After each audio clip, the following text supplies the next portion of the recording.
नमस्कार विद्यार्थी मित्रांनो, मी प्राध्यापक सचिन विष्णू पवार आज इयत्ता 12वी आपल्या इंग्रजी विषयातील कविता 2.2 इंडियन व्ह्यूवर्स ही तुम्हाला शिकवणार आहे. व्हिडिओच्या पहिल्या भागात आपण आईस ब्रेकरचा अभ्यास केला आणि ते तुम्हाला समजलं असेलच. आता आपल्याला इंडियन व्ह्यूवर्स ही जी कविता आहे, जी आपल्या भारतातील एक ग्रेट आपण कवी म्हणू शकतो, कवयित्री म्हणू शकतो, पोएट सरोजिनी नायडू यांनी ही लिहिलेली आहे. ही कविता भारतातील इंडियन व्ह्यूवर्स म्हणजे विणकर, शिवणारे, कापड शिवणारे यांच्यावर ही आधारित कविता अशी आहे. तर आपण ही कविता अभ्यासणार आहोत. त्यापूर्वी आपण सरोजिनी नायडू यांच्याविषयी असलेली थोडी माहिती घेऊन मगच आपण पुढे आपल्या कवितेला सुरुवात करूया. तर चला विद्यार्थ्यांनो, सुरुवात करतोय. Sarojini Naidu was born in 1879 and was died in 1949. Sarojini Naidu यांचा जन्म 1879 मध्ये झाला होता आणि त्या 1949 निधन पावल्या. She was a political activist, feminist and the first Indian woman who became the president of the Indian National Congress. त्या एक प्रतिभावंत अशा प्रसिद्ध अशा राजकारणी होत्या, म्हणजे राज्यकर्त्या होत्या. तसेच स्त्रीवादी चळवळीच्या एक प्रमुख नेत्या होत्या, म्हणजे त्या स्त्री चळवळीमध्ये त्यांचा मोठा सहभाग होता. तसेच भारतीय राष्ट्रीय काँग्रेसच्या त्या पहिल्या महिला अध्यक्ष म्हणून त्यांनी पद भूषवलेलं होतं. She was an important figure of India's struggle for independence. भारतीय स्वातंत्र्य लढ्यामध्ये ते एक महत्त्वाच्या व्यक्ती म्हणून त्यांनी काम केलेलं होतं. Sarojini Naidu's work as a poet earned her the sobriquet of nightingale of India. आता नायटिंगल म्हणजे काय? नायटिंगलचा अर्थ ॲक्च्युली कोकिळा असा होतो. मग या ठिकाणी आपण म्हणू शकतो की एक कवी म्हणून सरोजिनी नायडू यांनी कविता लिहिल्या होत्या. त्यासाठी त्यांना भारताच्या सॉब्रिकेट ऑफ नायटिंगल इंडिया म्हणजे भारताच्या कोकिळा असं त्यांना म्हटलं जातं, किंवा त्या नावाने त्यांचं नाव घेतलं जातं. Later she became the governor of the United Provinces in 1947, becoming the first woman to hold the office of the governor in independent India. त्यानंतर 1947 भारत स्वतंत्र झाल्यानंतर भारतातील पहिल्या महिला राज्यपाल म्हणून त्यांनी युनायटेड प्रोव्हिन्समध्ये ते कार्यरत होते, म्हणजे त्यांनी काम पाहिलेलं होतं. नेक्स्ट पॅराग्राफ बघूया. Indian weavers is a short poem where the poet talks about 3 types of garment that weavers view at 3 particular times of a day. आता या ठिकाणी गारमेंट म्हणजे काय? क्लोथ. विवर्स म्हणजे कोण? विणकाम करणारे म्हणजे शिवणारे. व्ह्यू म्हणजे काय? शिवणे. या ठिकाणी आपण अर्थपूर्ण समजून घेऊया. इंडियन व्ह्यूवर ही एक लहान कविता आहे, शॉर्ट पोएम आहे, ज्यात कवी आपल्या कवयित्री 3 प्रकारच्या कापडांविषयी किंवा गारमेंटविषयी ते बोलत आहेत. आणि ते विणत असताना त्यांना दिवसाच्या 3 वेळामध्ये ते शिवण्याचं काम करत असतात. Each stanza of the poem represents the 3 important events of human life. कवितेच्या प्रत्येक स्टांजामध्ये माणसाच्या आयुष्यामध्ये असलेल्या ज्या काही 3 महत्त्वाचे टप्पे आहेत किंवा ज्या महत्त्वाच्या आपल्या आयुष्यातले प्रसंग आहेत, हे कवयित्री आपल्याला कवितेतून सांगण्याचा प्रयत्न करते. त्यामध्ये बर्थ मीन्स चाइल्डहूड, म्हणजे बर्थ इंडिकेट्स चाइल्डहूड म्हणजे जन्म आणि बालपण. देन ॲडल्टहूड म्हणजे यंग म्हणजे तारुण्यपण म्हणजे प्रौढावस्था. अँड डेथ ओल्ड म्हणजे माणसाच्या आयुष्यामध्ये हे 3 टप्पे आहेत की त्या पद्धतीने माणूस आपल्या आयुष्याचा प्रवास करत असतो. The colours mention in the stanzas are very significant as they indicate the moods related to the events. आता यामध्ये सगळ्यात महत्त्वाचं, स्टांजामध्ये उल्लेख केलेले जे काही वेगवेगळे 3 कलर आहेत किंवा जे काही रंग आहेत, ते आपल्या आयुष्याच्या टप्प्यांविषयी माहिती देतात. म्हणजे आपल्या आयुष्यामध्ये असणारे जे 3 टप्पे आहेत त्याच्याविषयी आपल्याला ते माहिती देतात. कविता सुरुवात करण्याच्या अगोदर या ठिकाणी तुम्हाला कवितेची रचना कशा पद्धतीने कवीने केलेली आहे हे मला या ठिकाणी सांगणं आवश्यक आहे. तर आपण बघूया. कवितेमध्ये 3 स्टांजाज दिलेले आहेत. आता त्या 3 स्टांजांमध्ये प्रत्येक स्टांजामध्ये 4 लाईन्स आहेत. तर तुमच्या लक्षात येईल की प्रत्येक स्टांजाची जी प्रत्येक लाईन आहे त्याच्यामध्ये टाईम ऑफ द डे दिलेला आहे, म्हणजे कोणत्या वेळेत ते काम करत असतात. आणि सेकंड आणि थर्ड जी लाईन आहे प्रत्येक स्टांजामधली, त्यामध्ये कवी म्हणजे आपल्या पोएट ह्या विणकरांना म्हणजे विवर्सला प्रश्न विचारत आहेत. आणि चौथी जी लाईन आहे त्या लाईनमध्ये म्हणजे प्रत्येक स्टांजातल्या प्रत्येक चौथ्या लाईनमध्ये आपल्या लक्षात येईल की या ठिकाणी विवर्स आपल्या म्हणजे पोएटला त्यांनी विचारलेल्या प्रश्नाचं उत्तर देत आहेत. आता याच्यामध्ये सर्वात महत्त्वाचं, अजून सगळ्यात महत्त्वाची गोष्ट म्हणजे जर तुम्ही तिन्ही स्टांजास बघितले तर तिन्ही स्टांजाची जी फर्स्ट लाईन आहे त्याचे जे पहिले 2 वर्ड्स आहेत ते विवर्स विविंग हे सेम कवयित्रीने ह्या ठिकाणी यूज केलेलं आहे. तसेच कवितेमध्ये असणाऱ्या तिन्ही स्टांजांमध्ये येणारी प्रत्येक सेकंड लाईन ही क्वेश्चन म्हणून त्यांनी विचारलेली आहे. म्हणजे हे तुमच्या लक्षात यायला पाहिजे. कवी अशा पद्धतीने ओळींची रचना करतायत की ज्या पद्धतीने त्या कवितेला एक ट्यून यावा, एक चांगली कविता, पोएटिक इफेक्ट त्याच्यामध्ये चांगला बसावा आणि त्या पद्धतीने विद्यार्थ्यांना ते पटकन कळावं. त्याच्यानंतर कवितेच्या प्रत्येक तिन्ही स्टांजांमध्ये शेवटची जर तुम्ही ओळ बघितली त्या ओळीमध्ये, त्या लाईनमध्ये तुम्हाला वी व्ह्यू हा सुद्धा शब्द प्रत्येक स्टांजामध्ये लास्ट लाईनमध्ये रिपीट झालेला दिसेल. म्हणजे याचाच अर्थ कवी ह्या एवढ्या ग्रेट आहेत की त्यांनी पोएम बनवताना सर्व प्रकारच्या नियमांचा वापर करून त्यांनी कविता ही एकदम इफेक्टिव्ह अशी बनवण्याचा प्रयत्न केलेला आहे. ही कविता आपल्या भारतीय विणकरांविषयी आहे की जे अर्ली मॉर्निंगमध्ये त्यांच्या कामाला सुरुवात करतात आणि पुढे जाण्याचा प्रयत्न करतात. आता याच्यामध्ये सगळ्यात महत्त्वाचं, the poem is about weaving the clothes. कविता कशाविषयी आहे की विणकर कपडे विणतायत. It symbolises the 3 different stages of human life. आणि ते जे प्रत्येक स्टांजामध्ये कवीने सिम्बॉलाइज केलेलं आहे की माणसाच्या आयुष्याचे 3 वेगवेगळे टप्पे आहेत. That is we can say as a birth, second marriage and third is a death. आता आपण कवितेला सुरुवात करणार आहोत. Indian weavers. Indian means we know भारतीय, विवर्स म्हणजे विणकर, शिवणारे, कापड शिवणारे आपण असं म्हणू शकतो. Let's begin with the first stanza. Weavers weaving at break of day. Why do you view a garment so gay? Blue as the wing of halcyon wild. We view the robes of a new born child.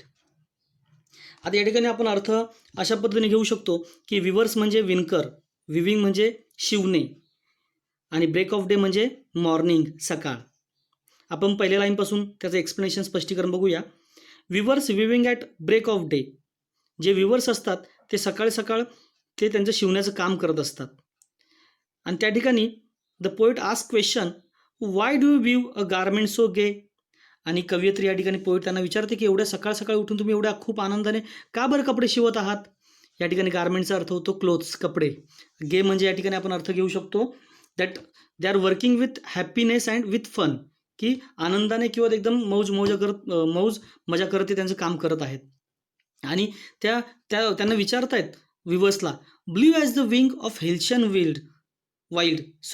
म्हणजे या ठिकाणी अर्थ असा होतो की त्या विचारतात की why do you view a garment so gay? तुम्ही एवढ्या सकाळ सकाळ उठून का बरं आनंदाने कपडे शिवत आहात? Blue as the wing of halcyon wild, ज्याचा रंग किंगफिशर ह्या पक्षाच्या पंखाप्रमाणे निळसर आहे किंवा निळा आहे. की जो ब्ल्यू हा कलर काय दाखवतो की तो आपल्याला म्हणजे तेजस्वी, ब्राईट, वैभवशाली, आकर्षक असा रंग आहे. तुम्ही का बरं ते करतायत? And in the 4 line weavers answering, चौथ्या लाईनमध्ये विवर्स उत्तर देतात, we view the robes of new born child. आणि याच्यामध्ये आता याचा अर्थ असा आहे, रोप्स म्हणजे काय? रोप्सचा पण अर्थ काय घेऊ शकतो? कापड, गारमेंट किंवा एखादं छोटंसं वस्त्र.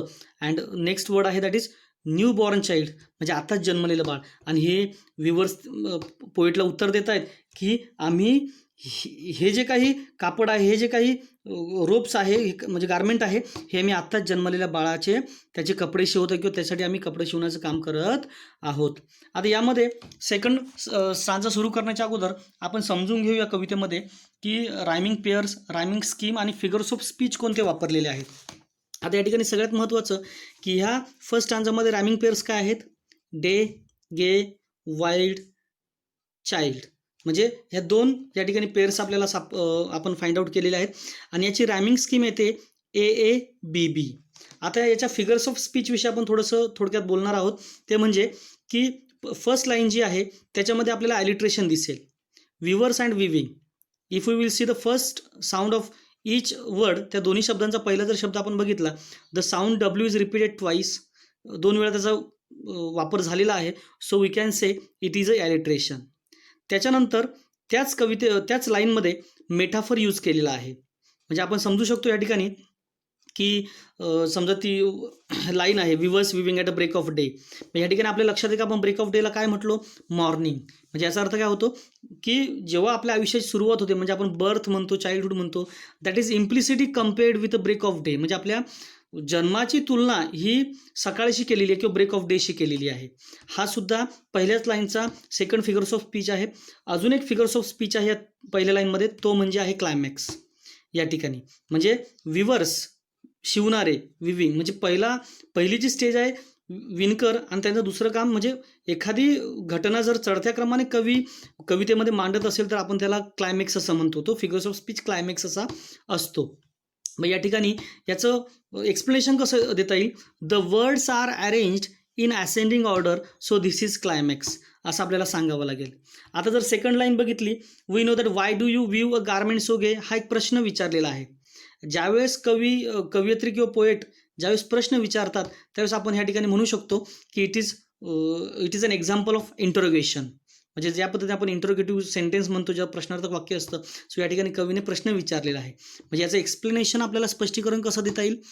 अ rhetorical question is used for poetic effect. जर प्रश्न विचारलेला आहे तर ती जी लाईन आहे ती इंटरोगेशनमध्ये ती येऊ शकते. अजून यामध्ये सेकंड लाईनमध्ये एक फिगर्स ऑफ स्पीच आहे, तो म्हणजे परत ॲलिट्रेशन. त्या ठिकाणी तुम्ही बघाल की वाय आणि व्ह्यूचा जो इनिशियल वर्ड आहे W, it is repeated twice, तो 2 वेळेस रिपीट झालेला आहे.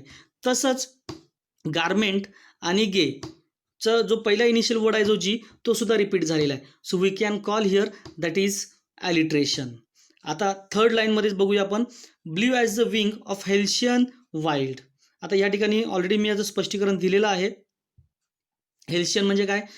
किंगफिशर पक्षी किंवा किंगफिशर ह्या पक्ष्यांच्या प्रकारामधला असला एखादा निळसर पक्षी, असं कवीने या ठिकाणी आपल्याला सांगितलेलं आहे. आता ही जी लाईन आहे ही एक फॉर्मॅटमध्ये नाही, सेंटेन्स स्ट्रक्चरमध्ये बरोबर प्रोज ऑर्डरमध्ये नाही आहे. ही थोडीशी कवीने तिच्या शब्दांची अदलाबदल करून त्यांनी मांडण्याचा प्रयत्न केला आहे. So there is first figures of speech in the line, that is inversion. त्याला व्युत्क्रम अलंकार असंही मराठीत म्हणतात. आता याचं उत्तर किंवा एक्सप्लेनेशन आपण कसं देऊ शकतो? तर ह्या पद्धतीने, the words are not in a correct prose order. The correct words prose order is the wing of halcyon wild blue, असं तुम्हाला त्याचं उत्तर लिहायचं. म्हणजे परफेक्ट त्याची लाईन अशी आहे, the wing of halcyon wild blue. म्हणजे या ठिकाणी आपल्या लक्षात आलं पाहिजे की कवयित्री कधी कधी काही शब्दांची अदलाबदल लाईन्समध्ये करून म्हणजे त्या कवितेमध्ये पोएटिक इफेक्ट आणण्याचा किंवा एक वेगळी टून निर्माण करण्याचा प्रयत्न करतात. आता याच लाईनमध्ये नेक्स्ट फिगर्स ऑफ स्पीच आहे, तो म्हणजे ॲलिट्रेशन. आता तो बरं कसा? की वी विल सी की there is 2 words, that is wing and wild. विंगचा डब्ल्यू अँड वाईल्डचा डब्ल्यू हा इनिशियल वर्ड हे सेम आहेत. So we can say the sound W is repeated twice, 2 वेळा त्याचा त्या ठिकाणी मेन्शनिंग झालेला आहे. So this is alliteration. आता सर्वात महत्त्वाचा या ठिकाणी असलेला नेक्स्ट फिगर्स ऑफ स्पीच आहे त्याच लाईनमध्ये, तो म्हणजे सिमिली. आता सिमिली कसा ओळखायचा? जर लाईनमध्ये कवीने, पोएटने सो, ॲज, लाईक या शब्दांचा वापर करून जर कंपॅरिझन, त्या ठिकाणी डायरेक्ट कंपॅरिझन जर 2 गोष्टींमध्ये किंवा वस्तूंमध्ये दाखवलं असेल तर आपण त्या ठिकाणी सिमिली फिगर्स ऑफ स्पीच असं म्हणतो. आता या ठिकाणी याचं कोणत्या 2 याच्यामध्ये कंपॅरिझन आहे आपण बघूया. The blue colour garment is directly compared with the wing of wild halcyon. म्हणजे या ठिकाणी ब्ल्यू कलरचा डायरेक्टली तुलना कोणाशी केली गेलेली आहे? Wing of halcyon wild. म्हणजे जो किंगफिशर पक्षी आहे त्याच्या निळसर पंखांशी, म्हणजे त्याच्या असणाऱ्या पंखांशी याची तुलना केली गेलेली आहे. आता नंबर 4ची लाईन बघूया आपण, we view the robes of new born child. आता या ठिकाणी तुमच्या लक्षात येईल का, जर तुम्ही चांगलं लक्ष देऊन ऐकत असाल आणि बघत असाल तर तुम्हाला कळेल की ह्या लाईनमध्ये फर्स्ट आणि एकच या ठिकाणी फिगर्स ऑफ स्पीच आहे, तो म्हणजे ॲलिट्रेशन. आता या ठिकाणी विल सी की वीचा डब्ल्यू अँड व्ह्यूचा डब्ल्यू इट्स रिपीटेड ट्वाईस, की ते 2 वेळा त्यांचं काय झालेलं आहे? रिपिटेशन झालेलं आहे. म्हणून त्या ठिकाणी आपण काय म्हणू शकतो? हा ॲलिट्रेशन हा figures of speech. Next stanza आता आपण बघूया. Weavers weaving at fall of night, why do you view a garment so bright, like the plumes of a peacock purple and green, we view the marriage veils of queen. आता first स्टांजाप्रमाणेच कवयित्री poet या ठिकाणी विणकरांना पहिल्या 2 लाईनमध्ये first लाईनमध्ये just she is observing, ती बघते आणि ती त्यांना विचारते, weavers weaving at fall of night. संध्याकाळच्या वेळेस जे विवर्स आहेत ते काहीतरी कपडे शिवत असतात आणि पोएट प्रश्न विचारते, Y do you view a garment so bright, की तुम्ही एवढ्या संध्याकाळी म्हणजे रात्र होण्याच्या वेळेस तुम्ही एवढे तेजस्वी किंवा एवढे चमकदार कपडे का का बरं शिवत आहेत किंवा कोणासाठी बरं शिवत आहेत. आता या ठिकाणी गारमेंटचा अर्थ ऑलरेडी मी सांगितलेला आहे. आणि ब्राईट म्हणजे काय, शायनिंग, चमकणारे, थोडेसे तेजस्वी किंवा चमकणारे कपडे असा आपण अर्थ घेऊ शकतो. आणि थर्ड लाईनवर त्यांनी डायरेक्ट कंपॅरिझन केलेली आहे की ते जे कपडे शिवत आहेत त्याची तुलना डायरेक्टली त्यांनी कशाशी केली ते आपण बघूया. Like the plumes of a peacock, purple and green. आणि त्यांनी डायरेक्ट त्याचं कंपॅरिझन केलेलं आहे ते मोरांच्या पंखांबरोबर. आता या ठिकाणी प्लुम्स ऑफ पिकॉक, प्लुम्स म्हणजे या ठिकाणी तुम्ही फिदर किंवा त्याला विंग असंही म्हणू शकता, की त्यांनी डायरेक्ट त्यांच्या पंखांशी काय केलेले आहे, कंपॅरिझन केलेले आहे. पर्पल अँड ग्रीन म्हणजे की तुम्ही जे कपडे शिवत आहात ते कसे आहेत, जांभळे आणि हिरवे आहेत. म्हणजे या ठिकाणी आपण एक लक्षात घेतलं पाहिजे की मोर हा आपला काय आहे, नॅशनल बर्ड आहे. आणि या ठिकाणी सिम्बॉलिझम वापरण्याचा पोएटने काय केलेलं आहे, म्हणजे त्या पद्धतीने त्यांनी करण्याचा प्रयत्न केलेला आहे. आता या ठिकाणी फोर्थ लाईन जी आहे, that is the answer of viewers to our poet, की त्यांनी उत्तर दिलेल्या कवयित्रीला काय, we view the marriage veils of queen. आता ठिकाणी आपण अर्थ समजून घेऊया. वेलचा खरा अर्थ काय होतो, एखादी बुरखा, एखादी ओढणी किंवा एखादा छोटासा कपडा जो चमकदार किंवा एखादा चांगला सुंदर असा दिसणारा ब्युटिफुल क्लोथ ते काहीतरी बनवत असतील. पण त्या ठिकाणी ते उत्तर कसं देतात, वी व्ह्यू, आम्ही शिवतोय, आम्ही विणतोय किंवा आम्ही कापड बनवतोय the marriage veils of a queen, म्हणजे आम्ही आमच्या नववधू राणीच्या लग्नासाठी कपडे शिवत आहोत. या ठिकाणी आपण म्हणजे अर्थ घेऊ शकतो की जी राणी आहे तिचं लग्न होणार असेल म्हणून ते तिच्यासाठी एक चांगले चमकदार असे काय करतात, कपडे शिवत आहेत. आता या ठिकाणी आपण लक्षात घेतलं पाहिजे की फर्स्ट स्टांजामध्ये कवी माणसाच्या जन्माविषयी बोलतोय किंवा माणसाचा जन्म म्हणजे जन्म होतो किंवा न्यू बॉर्न चाइल्ड त्या ठिकाणी त्यांनी उदाहरण दिलेलं आहे. तर त्याच्यामध्ये तो म्हणजे त्या ठिकाणी कवी जो आहे ते जी सकाळ आहे, मॉर्निंग आहे, ब्रेक ऑफ डे आहे, त्याचा अर्थ आपण या ठिकाणी बालपण असा घ्यायचा आहे. आणि कवितेच्या सेकंड स्टांजामध्ये जर आपण बघितलं तर त्या ठिकाणी आपल्या लक्षात यायला हवं की या ठिकाणी पोएट प्रयत्न काय करते की आपल्याला सांगण्याचा प्रयत्न करते का हा जो काळ आहे तो आपल्या यंग एजचा किंवा आपल्या प्रौढावस्थाचा आहे. म्हणजे या ठिकाणी आपण समजून घेऊ शकतो की दुसरा स्टांजा हा जीवनातील आपलं तारुण्य पण प्रौढावस्था दर्शवतो, म्हणजे यंग स्टेज, ॲडल्टहूड दाखवतो. आणि यूज केलेला जो ब्ल्यू आणि ग्रीन कलर आहे हा आपल्या जीवनामध्ये जे काही येणारे काही प्रॉब्लेम्स असतील किंवा सुख दुःख आणि लढा याचं एक सिम्बॉल आहे किंवा याचं एक काय आहे, प्रतीक आहे. आता आपण सेकंड स्टांजामधील रायमिंग पेअर्स आणि रायमिंग स्कीम पहिल्या बघूयात.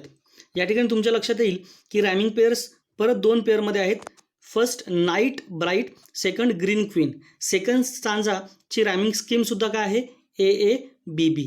आता याच्यानंतर आपण फिगर्स ऑफ स्पीचकडे थोडंसं वळूया. आपल्या लक्षात येईल फर्स्ट लाईन बघा, weavers weaving at fall of night. यामध्ये आपल्या लक्षात येईल की याच्यामध्ये पहिला आहे ॲलिट्रेशन, तर W इज रिपीटेड ट्वाईस. जर दुसरा फिगर्स ऑफ स्पीच आपल्याला याच्यात ओळखायचा असेल तो आहे म्हणजे मेटाफर.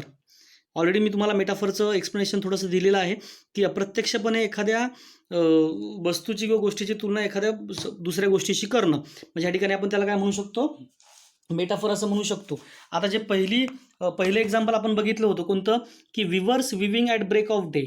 म्हणजे या ठिकाणी त्याचं एक्सप्लेनेशन तुम्हाला ऑलरेडी मी सांगितलेलं आहे. म्हणजे त्याचं जर स्पष्टीकरण द्यायचं असेल तर नवीन दिवसाची सुरुवात हे माणसाच्या जीवनाशी म्हणजे माणसाची जीवनाची सुरुवात ही जन्मापासून होते असं कवीने अप्रत्यक्षपणे आपल्याला सांगण्याचा प्रयत्न केलेला आहे. आणि सेकंड स्टांजामध्ये आलेली जी फर्स्ट लाईन आहे त्याच्यामध्ये मेटाफर कसा आहे की यूथ किंवा यूथ और adulthood is implicitly compared with fall of night. म्हणजे माणसाच्या आयुष्यातील जो दुसरा आपला टप्पा आहे म्हणजे तो कोणता, पहिला जन्म किंवा बालपण आणि दुसरा टप्पा आपल्या आयुष्यात तारुण्यपण आहे, की याची प्रत्यक्ष तुलना दुसऱ्या टप्प्याशी आपल्या आयुष्य म्हणजे माणसाच्या आयुष्यातील दुसऱ्या टप्प्याशी या ठिकाणी करण्यात आलेली आहे. आता या ठिकाणी थर्ड सेम जसं पहिल्या स्टांजामध्ये आलं होतं तसंच ह्या लाईनमध्ये अजून एक फिगर्स ऑफ स्पीच आहे, तो म्हणजे क्लायमॅक्स. म्हणजे क्लायमॅक्स म्हणजे काय की काही शब्द किंवा येणारे काही प्रसंग हे चढत्या क्रमाने कवी लाईन्समध्ये काय करतो, यूज करतो. या ठिकाणी लाईन्स ऑलरेडी मी तुम्हाला सांगितलेले आहे. याचं एक्सप्लेनेशनही सिम्पल पद्धतीने आपण देऊ शकतो, that the words are arranged in ascending order. आता याच्यामध्ये जी सेकंड लाईन आहे, why do you view a garment so bright. आता याच्यामध्ये पहिला फिगर्स ऑफ स्पीच आहे तो म्हणजे alliteration, that WW 2 times repeated, म्हणून याला आपण ॲलिट्रेशन असं म्हणू शकतो. आणि second figures of speech already तुम्हाला फर्स्ट स्टांजामध्ये मी सांगितलं की when there will be question in a stanzas, की स्टांजामध्ये जर कुठे क्वेश्चन आला तर तुम्ही त्याला एक इंटरोगेशन फिगर्स ऑफ स्पीच असं म्हणू शकतात. म्हणजे a rhetorical question is used for poetic effect by the poet. म्हणजे कवयित्री पर्पजली काय करत असतात की प्रश्न विचारून कवितेमध्ये एक चांगला पोएटिक इफेक्ट आणण्याचा प्रयत्न करत असतात. आता third line, like the plumes of a peacock purple and green. या ठिकाणी तुमच्या लक्षात येईल, या ठिकाणी डायरेक्टली कंपॅरिझन करण्यात आलेलं आहे by using the word like. आता या ठिकाणी याचं एक्सप्लेनेशन कसं देता येईल, the garment is compared with purple and green colours plumes of peacock. की तो जो काही कपडा आहे म्हणजे पर्पल किंवा ग्रीन कलरमध्ये, त्याचं डायरेक्टली तुलना कशाशी केली गेलेली आहे, प्ल्युम्स ऑफ पिकॉक. म्हणजे मोराचे जे काही पंख आहेत किंवा त्याचे जे काही पीस आहेत जे जांभळे किंवा हिरव्या कलरचे असतात त्याच्याशी त्याची तुलना करण्यात आलेली आहे. आता यामध्येच नेक्स्ट फिगर्स ऑफ स्पीच तो म्हणजे आहे alliteration. We will see that P is repeated 3 times, की या ठिकाणी पी हा 3 वेळेस प्ल्युम्स, पिकॉक, पर्पल या 3 याच्यामध्ये तो काय झालेला आहे, रिपीट झालेला आहे. म्हणून या ठिकाणी आपण त्याला काय म्हणणार, ॲलिट्रेशन असं म्हणू शकतो. आता या ठिकाणी नेक्स्ट लाईनकडे आपण वळतोय, we view the marriage veils of queen. आता या ठिकाणी फक्त एकच फिगर्स ऑफ स्पीच आहे तो म्हणजे ॲलिट्रेशन. म्हणजे या ठिकाणी सुद्धा आपण बघतो की W हा 2 वेळेस काय झालेला आहे, रिपीट झालेला आहे आणि तो आपण चांगल्या प्रकारे काय करायचा आहे, समजून घ्यायचा आहे. नेक्स्ट स्टांजाकडे आपण वळतोय, weavers weaving solemn and steel.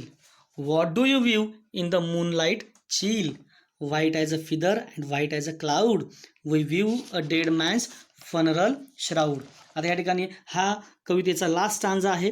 म्हणजे आयुष्याचा शेवट कसा होतो हे सांगण्याचा प्रयत्न कवीने या ठिकाणी केलेला आहे.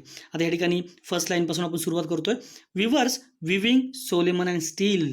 की या ठिकाणी कवयित्री बघते, ऑब्झर्व करते की या ठिकाणी जे विवर्स आहेत ते एकदम धीरगंभीर किंवा शांत आहेत एकदम, ते काहीच बोलत नाही आहेत.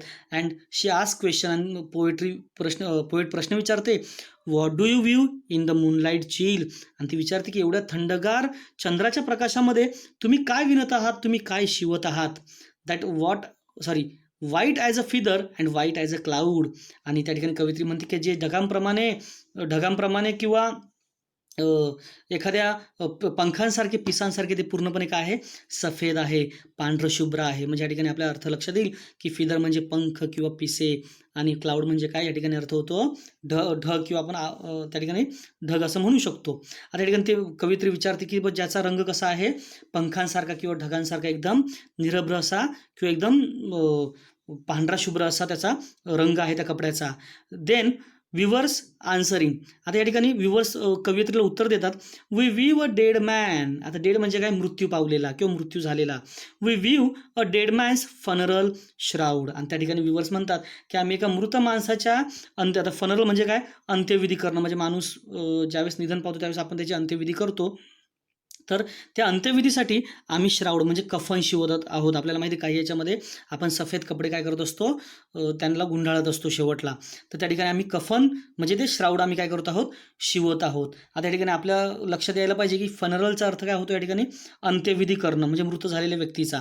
आणि that white colour indicates old age. म्हणजे आपल्या लक्षात येईल का लास्ट स्टांजामध्ये कवीने माणसाच्या आयुष्याचा अंतिम काळ म्हणजे मृत्यू हा सांगितलेला आहे. म्हणजे फनरल श्राऊडचा अर्थ तुम्हाला समजला का, अंत्यविधी. या ठिकाणी विवर्स म्हणजे विणकरांचा मूड थोडासा निराश आहे, ते थोडेसे दुःखी आहेत आणि फारच शांत आहेत आणि ते खूप विचार करतायत किंवा ते कमी बोलतायत जेव्हा कवयित्री त्यांना प्रश्न विचारते. म्हणजे या ठिकाणी कवयित्री सांगण्याचा प्रयत्न करते की रात्र हे माणसाच्या आयुष्याचा शेवट म्हणून प्रतीक आहे. म्हणजे that night is symbolises the end of the human life. की माणसाच्या आयुष्यामध्ये रात्र ही आपला अंतिम टप्पा आहे असं कवयित्री या ठिकाणी सांगण्याचा काय करते, आपल्याला प्रयत्न करते. आता आपण थर्ड स्टांजाचे रायमिंग पेअर्स आणि रायमिंग स्कीम बघूया. आता थर्ड स्टांजामध्ये फर्स्ट पेअर आहे स्टील चिल आणि सेकंड पेअर आहे क्लाउड अँड श्राऊड. आता यानंतर आपण याची रायमिंग स्कीम सेम आहे, ती म्हणजे ए BB. म्हणजे जर कवितेमध्ये तुम्हाला प्रश्न विचारला की find out the rhyming pairs and rhyming scheme from the extract, मग तुम्हाला उत्तर देता आलं पाहिजे रायमिंग पेअर्सचे आणि रायमिंग स्कीम तिन्ही स्टांजांची सेम आहे, ती म्हणजे AABB. आता यानंतर आपण बघूया फिगर्स ऑफ स्पीच, की कोणते फिगर्स ऑफ स्पीच पोएटने ह्या ठिकाणी सरोजिनी नायडू यांनी या ठिकाणी यूज केलेले आहे. या ठिकाणी फर्स्ट लाईनपासून आपण सुरुवात करूया. Weavers, weaving, solemn and still. आता ठिकाणी तुमच्या लक्षात येईल की पहिल्याच लाईनमध्ये पहिला फिगर्स ऑफ स्पीच आहे तो म्हणजे we will see that WW is repeated, SS is repeated, so there is alliteration. या ठिकाणी रिपिटेशन झालेलं आहे. इनिशियल म्हणजे सुरुवातीच्या प्रत्येक शब्दाच्या पहिल्या सुरुवातीच्या इनिशियल वर्डचं रिपिटेशन 2 म्हणजे एकापेक्षा जास्त वेळ झालं असेल तर त्याला आपण ॲलिट्रेशन असं म्हणतो. आता या ठिकाणी सेकंड लाईन सेम आहे, पहिलीच लाईन. याच्यामध्ये दुसरा फिगर्स ऑफ स्पीच आहे तो म्हणजे टाउटोलॉजी. आता टाउटोलॉजी म्हणजे काय, की ज्यावेळेस 2 समान अर्थाचे शब्द जर पोएटने एखाद्या कवितेच्या लाईनमध्ये जर वापरलेले असतील तर त्याला तुम्ही टाउटोलॉजी म्हणू शकतात. आता या ठिकाणी solemn and still have a same meaning words, ह्या दोघांचा अर्थ सारखाच आहे, तरी कवीने पोएटिक इफेक्टसाठी तो वापरलेला आहे. म्हणून we can call this line as a figures of speech, that is a tautology, की आपण त्याला टाउटोलॉजी असं म्हणू शकतो. आता सेकंड लाईन आहे या स्टांजामधली, what do you view in the moonlight chill. आता याचा पहिला आपण फिगर्स ऑफ स्पीच बघूया, तो म्हणजे तुमच्या लक्षात आलाच असेल की त्या ठिकाणी क्वेश्चन मार्क आहे. त्या ठिकाणी तुमच्या लक्षात येईल की क्वेश्चन मार्क असल्यामुळे that is first figures of speech, that is interrogation. म्हणजे a rhetorical question is use for poetic effect किंवा question is use for poetic emphasis, किंवा म्हणजे कवितेमध्ये सुंदरता किंवा मधुरता आणण्यासाठी किंवा कवितेमध्ये एक चांगला ट्यून आणण्यासाठी फिगर्स ऑफ स्पीचचा म्हणजे कवीद्वारे यूज केला जातो. आता सेकंड ह्याच लाईनमध्ये फिगर्स ऑफ स्पीच आहे तो म्हणजे आहे इन्व्हर्जन. तो इन्व्हर्जन म्हणजे काय, ऑलरेडी मी तुम्हाला सांगितलं की इन्व्हर्जन म्हणजे व्युत्क्रम, की काही वेळेस पोएट काय करतात की लाईनच्या असणाऱ्या शब्दांची सेंटेन्स स्ट्रक्चरची अदलाबदल करतात, की जेणेकरून कविता ही ट्यूनमध्ये यावी किंवा ती चांगल्या प्रकारे विद्यार्थ्यांपर्यंत पोहोचावी, त्या अर्थाने ते प्रयत्न करत असतात. मग या ठिकाणी आपल्याला एक्सप्लेनेशन कसं द्यायचं असतं, तर ऐका, the words are not arranged in correct prose order, आणि याला करेक्ट करायचं आपल्याला आणि परत पुढच्या लाईन आपल्याला अशा लिहाव्या लागतात, the correct word prose order is what do you view in the chill moonlight. म्हणजे तुमच्या लक्षात आलं असेल की दिलेल्या लाईनमध्ये मूनलाईट चिल आहे आणि ॲक्च्युली ते कसं असायला पाहिजे, द चिल मूनलाईट, असं हे उत्तर या ठिकाणी आपल्याला लिहायचं आहे. ह्याच ओळीमध्ये ऑलरेडी अलंकार आहे तो म्हणजे आपण बघितलेला आहे, तो म्हणजे ॲलिट्रेशन, जो आपल्याला फार फॅमिलियर झालेला आहे. या ठिकाणी WW what do you view म्हणजे W इज रिपीटेड 2 टाइम्स, की 2 वेळेस त्याचा काय झालेला आहे या ठिकाणी उल्लेख झालेला आहे. सो आपण या ठिकाणी काय म्हणू शकतो की हा ॲलिट्रेशन हा फिगर्स ऑफ स्पीच आहे. आता याच्यानंतर थोडंसं आपण पुढे जाऊया. 24 number 3 line, white as a feather and white as a cloud. आता या ठिकाणी एकच म्हणजे तुमच्या लक्षात येईल की ह्या ठिकाणी white as its repeated 2 times, की व्हाईट ॲज हा 2 वेळेस रिपीट झालेला आहे, म्हणून याला आपण रिपिटेशन असं म्हणू शकतो. म्हणजे हा फिगर्स ऑफ स्पीच कोणता आहे, repetition. The words white as किंवा white and as repeated 2 times, so this is repetition. ह्याच लाईनमध्ये पुढचा अलंकार तो म्हणजे आपण सिमिली आहे.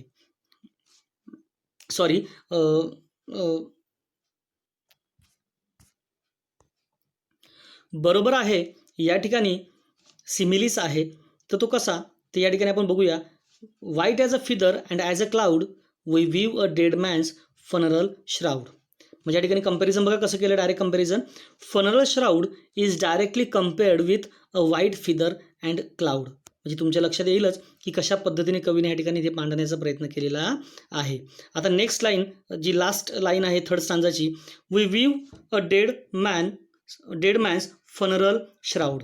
आता या ठिकाणी आपल्या लक्षात येईल का फर्स्ट 2 वर्ड्समध्ये WW हा काय झालेला आहे, रिपीट झालेला आहे, आणि या ठिकाणी फिगर्स ऑफ स्पीच कोणता आहे, ॲलिट्रेशन हा दिलेला आहे. आता यामध्ये सर्वात महत्त्वाचं की तुम्हाला मी कविता चांगल्या प्रकारे समजवण्याचा प्रयत्न केला, ती तुम्हाला चांगली समजलीसुद्धा असेल. आणि या ठिकाणी काही त्यांनी वर्ड्स दिलेले आहेत की ज्याचा डायरेक्टली अर्थ मी तुम्हाला मराठीमध्ये सांगितलेलं आहे. आता या ठिकाणी फिगर्स ऑफ स्पीच आहे की जे ऑलरेडी आपण लाईन टू लाईन एक्सप्लेनेशन करताना ऐकले तुम्ही. याचं एक गायडन्स म्हणून किंवा ते तुम्हाला लिहिता यावं किंवा तुम्हाला समजावं की कशा पद्धतीने सिम्पली आपल्याला याची उत्तरं लिहायची असतात, कसं फाइंड आउट करायचं असतं हे आपण ह्या ठिकाणी समजून घ्यायचं आहे. आता या ठिकाणी थोडं समजून घेतील तुम्ही अशी अपेक्षा आहे की 1-2 ठिकाणी थोडंसं 1-2 सेंटेन्स 1-2 लाईन्स या ठिकाणी रिपीट झालेल्या आहेत आणि त्याच्यामुळे नंबर्स 1-2 या ठिकाणी वाढलेले आहेत. तर तुम्ही ते समजून घेऊन ते लिहाल, वाचाल आणि चांगल्या प्रकारे त्याला समजून घ्याल अशी मी तुमच्याकडून अपेक्षा व्यक्त करतो. तसंच कविता ही तुम्हाला चांगल्या प्रकारे समजली असेल अशी मला अपेक्षा आहे आणि तुम्ही चांगलं मन लावून कराल तर ही कविता एकदम सुंदर आहे, एकदम अर्थपूर्ण आहे की जी सरोजिनी नायडू यांनी चांगल्या प्रकारे आपल्याला त्याच्यातून सांगण्याचा प्रयत्न केलेला आहे. आता यामध्ये सर्वात महत्त्वाचं म्हणजे की आपल्याला अभ्यास करायचा आहे आणि जेणेकरून आपल्या बोर्डाच्या परीक्षेमध्ये आपल्याला चांगले मार्क्स मिळवता येतील असा आपण थोडासा प्रयत्न करायचा आहे. याच्या पुढच्या भागामध्ये तुम्हाला कवितेचं क्रिटिकल ॲप्रिसिएशन हे सुद्धा चांगल्या प्रकारे समजवण्यात येईल आणि लाईन टू लाईन त्याला स्पष्ट करण्यात येईल. Thank you for watching.